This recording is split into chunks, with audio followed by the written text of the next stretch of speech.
Hi అండి, welcome to GM competitive and learners. ఈరోజు మనము సెవెంత్ క్లాస్ సోషల్లోని ఫస్ట్ సెమిస్టర్లో ఫస్ట్ లెసన్ గురించి డిస్కస్ చేద్దాం. ఇందులో మోస్ట్లీగా డిఎస్సి అండ్ టెట్లో కవర్ అయ్యేటువంటి క్వశ్చన్స్ గురించి మనం డిస్కస్ చేద్దాం. సో రిమైనింగ్ ఎక్కడైనా మీకు మిస్ అయ్యాయి అని అనిపించేటువంటి క్వశ్చన్స్ని కామెంట్ బాక్స్లో కామెంట్ చేయండి.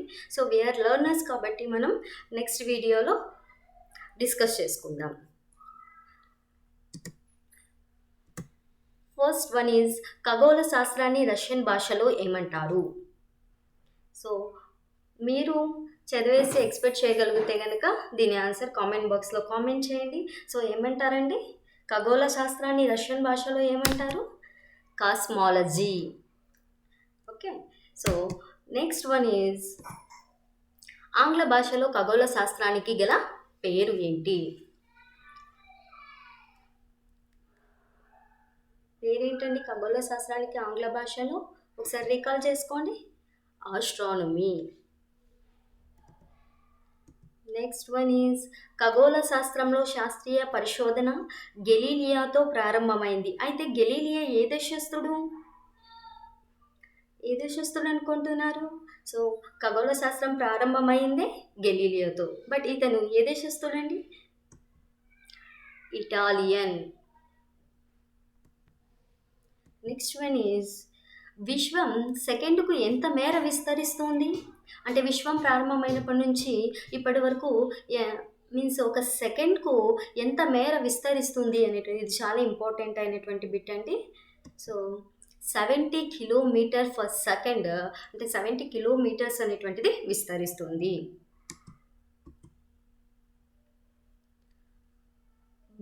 బిగ్ బ్యాంగ్ సిద్ధాంతాన్ని ప్రతిపాదించిన ఖగోళ శాస్త్రవేత్త ఎవరండి? ఎవరు ఎక్స్పెక్ట్ చేస్తున్నారు? బిగ్ బ్యాంగ్ సిద్ధాంతాన్ని ప్రతిపాదించిన ఖగోళ శాస్త్రవేత్త జార్జెస్ లెమేటర్. ఇతను కూడా బెల్జియంకు సంబంధించినటువంటి శాస్త్రవేత్త. జార్జెస్ ప్రకారం ప్రస్తుతం విశ్వం ఎన్ని సంవత్సరాల క్రిందటి నుండి విస్తరిస్తుందని గట్టిగా నమ్మాడు. సో ఇది మీరు చాలా గుర్తుపెట్టుకోవాల్సినటువంటి విషయం అండి.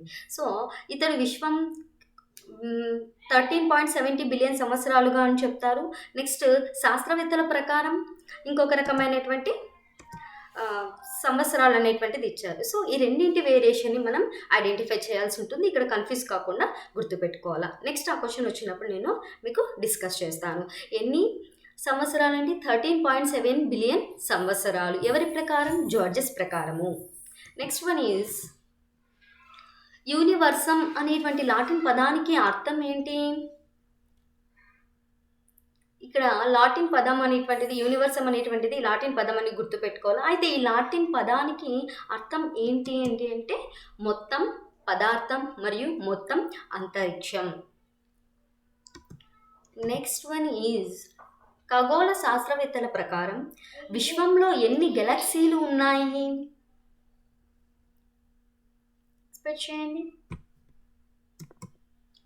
125 బిలియన్ గెలాక్సీలు అనేటువంటివి మన విశ్వంలో ఉన్నాయి. నెక్స్ట్ వన్ ఈజ్ కాంతి సెకండ్కు ఎంత వేగంతో ప్రయాణిస్తుంది? ఇది అందరికీ కామన్గా తెలిసిన బిట్టే. 3 lakh kilometres. Next one is శాస్త్రవేత్తల ప్రకారం అయితే మన సౌర కుటుంబం ఎప్పుడు ఆవిర్భవించింది? నేను ఆల్రెడీ డిస్కస్ చేశాను. సో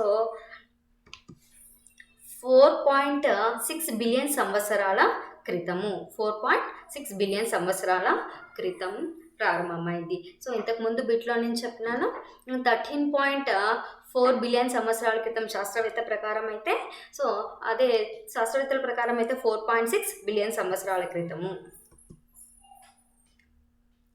సౌర కుటుంబం ఆవిర్భావ సిద్ధాంతాలు ఎన్ని? అయితే ఈ సౌర కుటుంబ సిద్ధాంతాలు చాలా ఉన్నాయండి, బట్ మన బుక్లో ఇచ్చినట్లయితే 3 మాత్రమే డిస్కస్ చేస్తారు. ఆ 3 ఏంటండి అంటే కనుక భూకేంద్రక సిద్ధాంతం, సూర్యకేంద్రక సిద్ధాంతం, నిహారిక పరికల్పన సిద్ధాంతం. Okay, next one is nebular పరికల్పన సిద్ధాంతాన్ని ఎవరు అభివృద్ధి చేశారు? సో నెబ్యులర్ మీన్స్ నిహారిక పరికల్పన సిద్ధాంతం అండి. సో దాన్నే నెబ్యులర్ పరికల్పన సిద్ధాంతం అనేసి అంటారు. సో దీన్ని ఎవరు అభివృద్ధి చేశారు అంటే కనుక ఇమాన్యుయేల్ కాంట్. ఇతని ప్రకారం ఏంటి అంటే మన సౌర వ్యవస్థ ఏ విధంగా ఏర్పడింది అంటే దుమ్ము ధూళి అంటే సూర్యుడి చుట్టూ ఉన్నటువంటి దుమ్ము ధూళి కణాలతో ఈ యొక్క మన సౌర వ్యవస్థ అనేటువంటిది ఏర్పడింది అని ఇతని యొక్క భావన. ఎవరండి? Emmanuel can't. Next one is ప్రపంచ పర్యావరణ దినోత్సవము. ప్రపంచ పర్యావరణ దినోత్సవాన్ని మనము జూన్ 5న జరుపుకుంటాము. నెక్స్ట్ వన్ ఈజ్ ప్రపంచ ధరిత్రి దినోత్సవం. ప్రపంచ ధరిత్రి దినోత్సవం ఎప్పుడండి? ఏప్రిల్ 22. నెక్స్ట్ వన్ ఈజ్ ప్రపంచ జల దినోత్సవము. ప్రపంచ జల దినోత్సవము మార్చ్ 22. సో ఈ డేట్స్ అన్నింటినీ ఒక ఆర్డర్గా సెట్ చేశాను, ఎందుకంటే వీటిలో కన్ఫ్యూజ్ అవుతాం కాబట్టి ఒకే చోట ఉంటే వేరియేషన్ అనేటువంటిది మనకి అర్థమవుతుంది. Okay, next one is so ప్రపంచ ఓజోన్ దినోత్సవం ఇప్పుడు. ప్రపంచ ఓజోన్ దినోత్సవం September 16. September 16. Next one is మానవ నిర్మిత పర్యావరణంకు ఉదాహరణ. ఈ బిట్ నా వరకు చాలా ఇంపార్టెంట్, ఎందుకంటే మోస్ట్లీగా ఇది కామన్గా ఉండేటువంటి బిట్, కానీ ఎవరు దీనిపైన ఫోకస్ చేయరు. ఇట్లాంటి క్వశ్చన్స్నే మనము ప్రీవియస్ డిఎస్సి నుంచి చూస్తూనే ఉన్నాము. సో ఇట్లాంటి టైప్ ఆఫ్ క్వశ్చన్స్ని మనకు ఇస్తూనే ఉన్నారు. సో మానవ నిర్మిత పర్యావరణానికి ఉదాహరణ ఏంటండి అంటే ఉద్యానవనాలు, రోడ్లు, వంతెనలు, ప్రాజెక్టులు అండ్ స్మారక చిహ్నాలు. సో ఇవన్నీ కూడా మానవ నిర్మిత పర్యావరణం అంటే మానవులు నిర్మించుకున్నటువంటి పర్యావరణం అనేసి దీనికి అర్థము. నెక్స్ట్ వన్ ఈజ్ ఏ పంచవర్ష ప్రణాళికలో మొదటిసారిగా విపత్తు నిర్వహణ అభివృద్ధి అంశంగా నిర్ణయించబడింది? అంటే విపత్తు ఏ పంచవర్ష ప్రణాళికలో మొదటిసారిగా అభివృద్ధి అంశంగా నిర్వహించబడింది ఏంటి అంటే 10వ పంచవర్ష ప్రణాళికలో. నెక్స్ట్ వన్ ఈజ్ క్రింది వారిలో గ్రీకు భాష నుంచి గ్రహింపబడని పదము. పర్యావరణం. Okay, next one is environ means environment. ఇంతకు ముందే చెప్పాము, ఇది గ్రీకు భాష పదం నుండి కాకుండా సో ఫ్రెంచ్ భాష పదం నుండి వచ్చిందని. ఈ యొక్క ఎన్విరాన్మెంట్ మీన్స్ పర్యావరణం అనేటువంటిది ఎన్విరూనర్ అనేటువంటి ఫ్రెంచ్ పదం నుండి వచ్చింది. అయితే ఈ ఎన్విరూనర్ అనే ఫ్రెంచ్ పదానికి అర్థం ఏంటంటే పొరుగు అనేసి అర్థం. ఏమనే అర్థం? పొరుగు. నెక్స్ట్ వన్ ఈజ్ మన సౌర కుటుంబం ఏ గెలాక్సీలో కలదు? So it is very easy, పాలబుంత అనేటువంటి గెలాక్సీలో కలదు.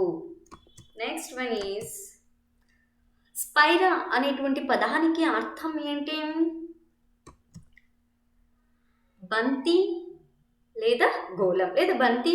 ఒకవేళ ఆప్షన్లో మనకి ఫస్ట్ ఆప్షన్ బంతి ఇచ్చి ఫోర్త్ ఆప్షన్ గోళం ఇచ్చి మళ్ళీ అగైన్ చూస్ చేసుకొని 1 and 4 అంటే బంతి మరియు గోళం అనేసి మనం సెలెక్ట్ చేసుకోవాల్సి వస్తుంది. Next one is